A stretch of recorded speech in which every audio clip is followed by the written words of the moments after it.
Hello student. आज हम लोग एक बार फिर अपनी इस क्लास में बच्चों आपका जो बीए सेकेंड ईयर का फर्स्ट पेपर है उसको आज हम लोग एक बार फिर कंटिन्यू करेंगे। आज तक हम लोगों ने पिछले लेक्चर में बच्चों अपने भोजन पकाने की विधियाँ, भोजन के पोषक तत्व बढ़ाने के विषय में जाना था कि भोज्य पदार्थों को हम लोगों उसके जो न्यूट्रिएंट वैल्यू है किस प्रकार से उसको हम बढ़ा सकते हैं और किस बारे में उनको जान सकते हैं। फिर उसके बाद हम लोगों ने अपने प्रोटीन के बारे में जो हमारे 6 मुख्य पोषक तत्व होते हैं, जो पहले लेक्चर में मैंने बताया था कि आपके जो 6 मुख्य पोषक तत्व होते हैं जो हमको अपने आहार में शामिल करना चाहिए और उसको अपने ग्रहण करने से अपने शरीर के जो रोग निरोधक क्षमता को बढ़ाना और अपने शरीर को स्वस्थ रखने के लिए आवश्यक होते हैं 6 पोषक तत्व।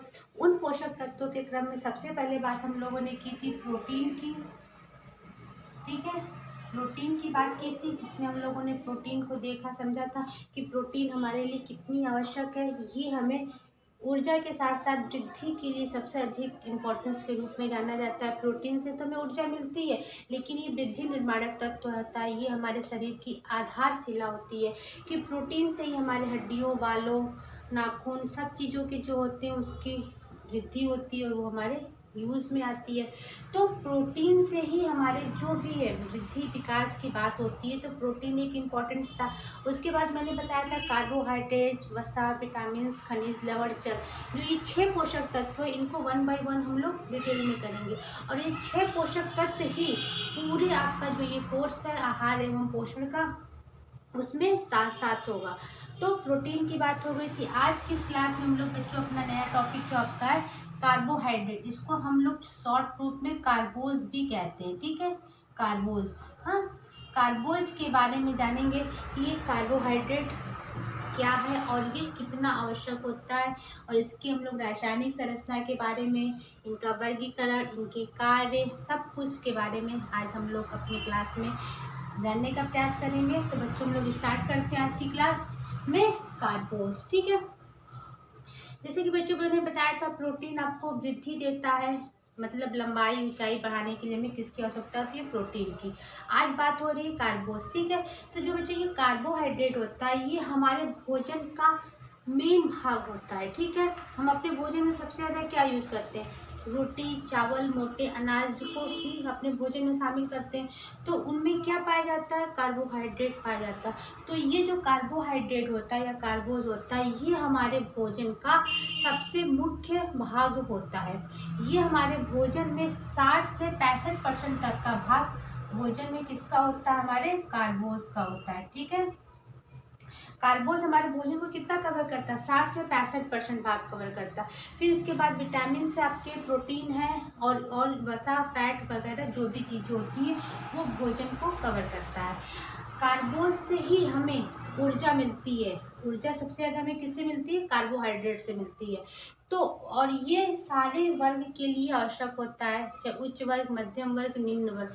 लेकिन जो निम्न वर्ग का व्यक्ति होता है वो अपने भोजन में कार्बोहाइड्रेट की मात्रा को 80 से 85% तक भी कवर करता है। ठीक है, जो निम्न वर्ग का व्यक्ति है। हाँ, जैसे आलू हो गया, चावल हो गया, गेहूँ हो गया, तो जो निम्न वर्ग का व्यक्ति होता है फाइनेंशियली वीक, वो अपने भोजन में 80 से 85% कार्बोज की मात्रा को कवर करता है। ठीक है, और साधारण व्यक्ति में 60 से 65 वर्ग तक होता है। निम्न वर्ग का व्यक्ति इसको ज़्यादा यूज़ करता है, जिस प्रकार से करता है। तो बच्चों ये कार्बोहाइड्रेट हमें वनस्पति जगत से प्राप्त होती है। प्रोटीन तो वनस्पति से भी प्राप्त होती है और पशु जगत से भी प्राप्त होती है, लेकिन जो ये कार्बोहाइड्रेट होता है ये हमें सिर्फ वनस्पति जगत से प्राप्त होती है। कार्बोहाइड्रेट मनुष्य को ऊर्जा देने के साथ साथ पेड़ पौधों को भी और जीव जंतुओं को भी ऊर्जा प्रदान करता है।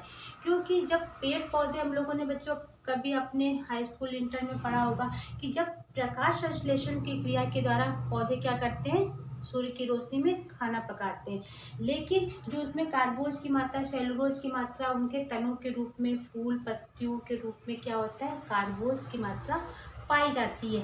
जब कभी सूर्य की प्रकाश की नहीं होती, उनके प्रकाश संश्लेषण की क्रिया नहीं हो पाती है, तब उस समय पेड़ पौधे जो उनके पौधों में संचित सेलुलोज की मात्रा होती है उससे अपने भोजन की पूर्ति करते हैं। तो ये जो हमारा कार्बोहाइड्रेट है बच्चों मनुष्य को तो जीवन के लिए ऊर्जा प्रदान करता ही करता है, साथ साथ ही हमारे पेड़ पौधों को और हमारे जीव जंतुओं को भी कार्बोहाइड्रेट ऊर्जा प्रदान करने का कार्य करता है। ठीक है, कार्बोहाइड्रेट बच्चों हमारे भोजन में अधिक से अधिक शामिल होता है और हम इससे तुरंत ऊर्जा की प्राप्ति करते हैं।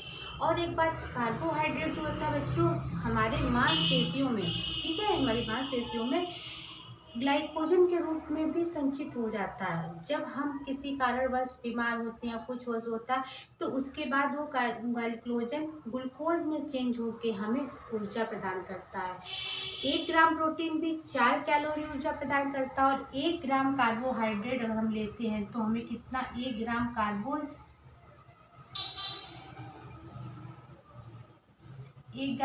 कितनी देता है, 4 कैलोरी ऊर्जा देता है। ठीक है, 1 ग्राम कार्बोज कितनी कैलोरी ऊर्जा देता है, 4 कैलोरी ऊर्जा हमें प्रदान करता है। ठीक है, तो अगर हम 1 ग्राम प्रोटीन भी खाते तो 4 कैलोरी ऊर्जा मिलती है और 1 ग्राम कार्बोज भी खाते तो हमें 4 कैलोरी ऊर्जा प्राप्त होती है। वनस्पति जगह से चूंकि ये प्राप्त होता है तो इसमें सेलुलोज की मात्रा, स्टार्च की मात्रा भी अधिक पाई जाती है। ठीक है, अब आगे बात कर लेते हैं कि कार्बोज का रासायनिक संगठन कैसा होता है। कार्बोज का रासायनिक संगठन, ये बात थी कि कार्बोहाइड्रेट हमारे लिए कितना आवश्यक है और हम अपने से मोटे अनाजों में चावल, गेहूँ, आलू, शकरकंदी, इन सारी चीज़ों के रूप में, चीनी के रूप में हम लोग क्या प्राप्त कर लेते हैं, कार्बोज की मात्रा को प्राप्त करते हैं और ये हमें ऊर्जा देने का कार्य करता है। ठीक है, अब बात कर लेते हैं इनके रासायनिक संगठन की। तो कार्बोज का रासायनिक संगठन क्या है। ठीक है, कार्बोज एक यौगिक है। ठीक है, एक यौगिक है। आधारीय रचनात्मक इकाई इसकी क्या होती है, शर्करा है। इसका जो आधार है, सबसे छोटी इकाई क्या, कार्बोज किस में टूटता है, शर्करा में टूटता है। ठीक है, जिसमें कार्बन, हाइड्रोजन तथा ऑक्सीजन, इसमें क्या क्या पाए जाते हैं, कार्बन प्लस हाइड्रोजन,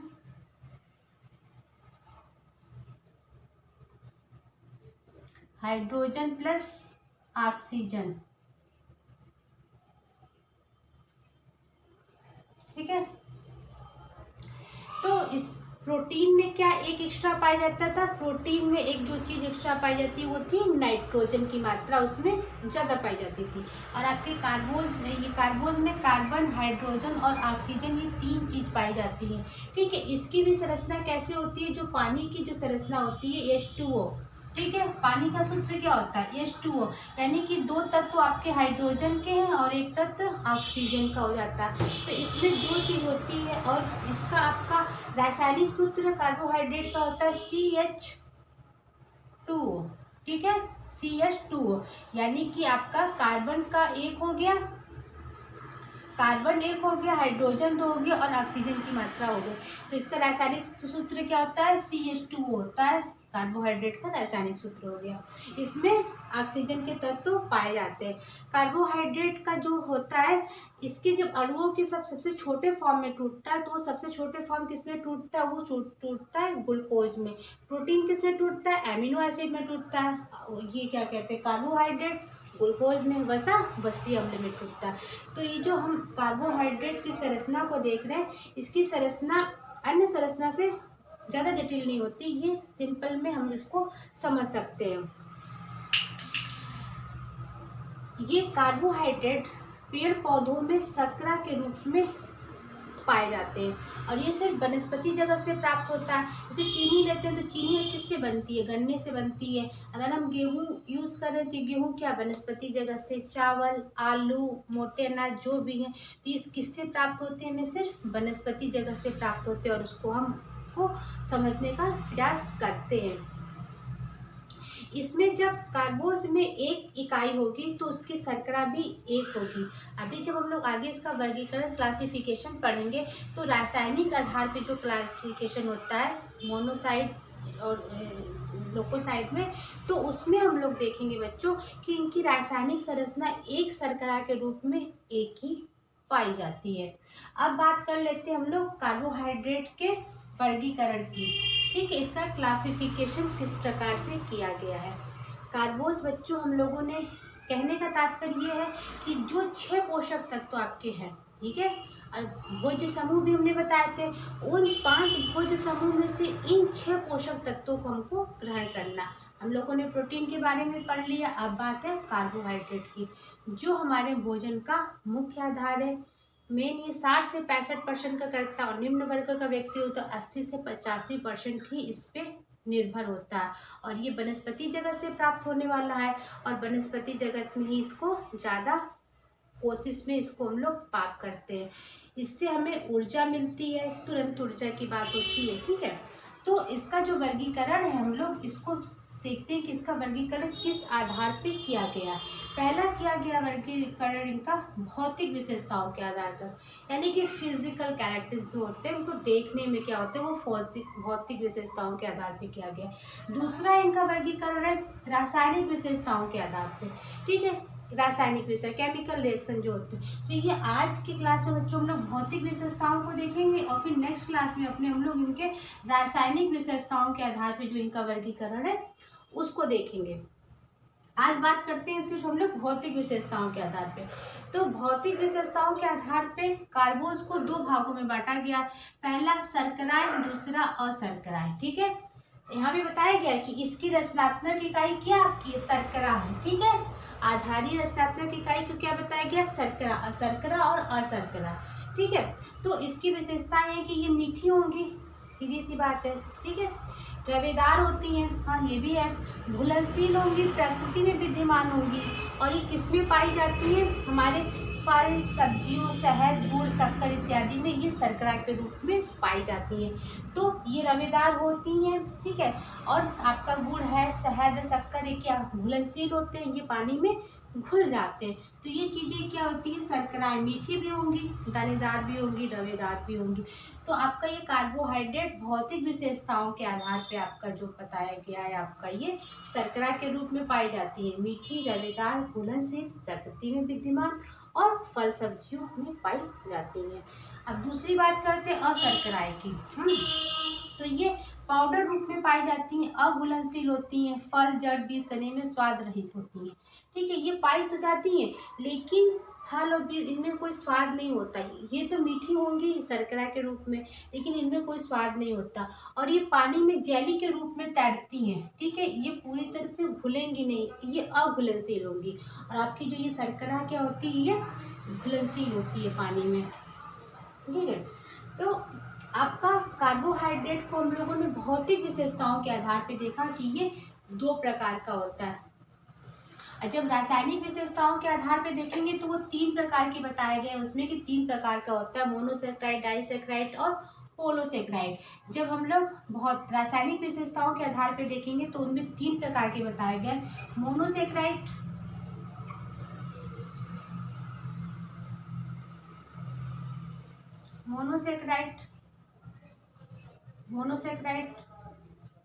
डाइसेक्राइड, ठीक है।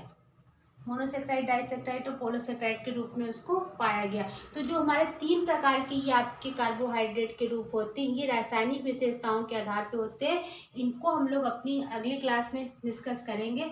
आज की क्लास में बच्चों हम लोगों ने देखा कि आपका ये कार्बोहाइड्रेट हमारे भोजन में पोषक तत्व के रूप में किस प्रकार आवश्यक है और ये हमें क्या प्रदान करता है। तो भोजन ये प्रोटीन जैसे आपको वृद्धि के लिए आवश्यक है, उसी प्रकार ये कार्बोहाइड्रेट हमारे भोजन में ऊर्जा प्रदान करने के लिए, हमें ताकत देने के लिए। अगर हम अपने भोजन में बच्चों कार्बोहाइड्रेट की मात्रा को कम कर देते हैं तो हमारे अंदर वो शक्ति, वो पावर नहीं होता जो हम कार्य करने के लिए आवश्यक होता है। हमारे शरीर में ग्लूकोज की मात्रा काफ़ी कम हो जाएगी, ठीक है।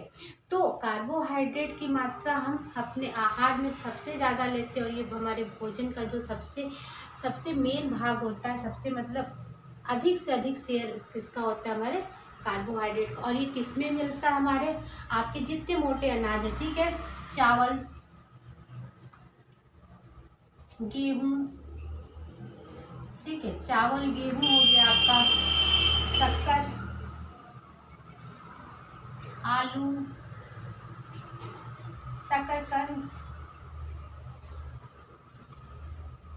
ठीक है, आलू, शकरकंद, जितने हैं ये चीज़ें हैं आपके, इसमें क्या पाया जाता है, हमारा आपका कार्बोहाइड्रेट की मात्रा पाई जाती है। क्योंकि ये वनस्पति जगत से प्राप्त होती है, इसलिए पेड़ पौधों के तनों में सेलुलोज के रूप में इकट्ठा होती है। ठीक है, फल फूल पत्तियों के रूप में भी हमारी ये कार्बोहाइड्रेट की मात्रा पाई जाती है। जब पौधों से ही हमें प्राप्त होता है तो भोजन बनाने की क्रिया में पौधे भी इनका यूज़ करते हैं और उनकी वृद्धि के लिए उनको पर्याप्त मात्रा में प्राप्त होती है। तो ये था कार्बोहाइड्रेट। इसका जो रासायनिक सूत्र है CH2 हो गया, और इसमें 3 तत्व जो बताए गए हैं, कार्बन, हाइड्रोजन और ऑक्सीजन पाए जाते हैं, और नाइट्रोजन की मात्रा इसमें नहीं पाई जाती है, जो सिर्फ प्रोटीन में पाई जाती है। तो आज की क्लास में बच्चों हम लोगों ने देखा कि कार्बोहाइड्रेट की मात्रा को किस प्रकार से है। कार्बोहाइड्रेट एक यौगिक है और इसकी रचनात्मक इकाई क्या है, शर्करा है, और ये हमें क्या प्रदान करती है, ऊर्जा प्रदान करती है। 1 ग्राम कार्बोहाइड्रेट से कितनी कैलोरी ऊर्जा मिलती है, 4 कैलोरी ऊर्जा मिलती है। और पर डे व्यक्ति को अपने आहार में कितने ग्राम कार्बोहाइड्रेट शामिल करना चाहिए, एज ग्रुप के हिसाब से हम लोग अपने आगे की क्लास में उसको देखेंगे। लेकिन हर व्यक्ति के आहार में कार्बोहाइड्रेट की मात्रा का होना ही बहुत आवश्यक है, जिससे हमें ऊर्जा की प्राप्ति होती है। आज की क्लास के लिए बच्चों इतना ही करते हैं। अब नेक्स्ट क्लास में हम लोग इसकी रासायनिक विशेषताओं के आधार पर वर्गीकरण देखेंगे कि कौन से इसके रासायनिक विशेषताओं के आधार पर वर्गीकरण है और हमें उससे क्या क्या प्राप्ति होती है। आज की क्लास के लिए इतना ही। Thank you.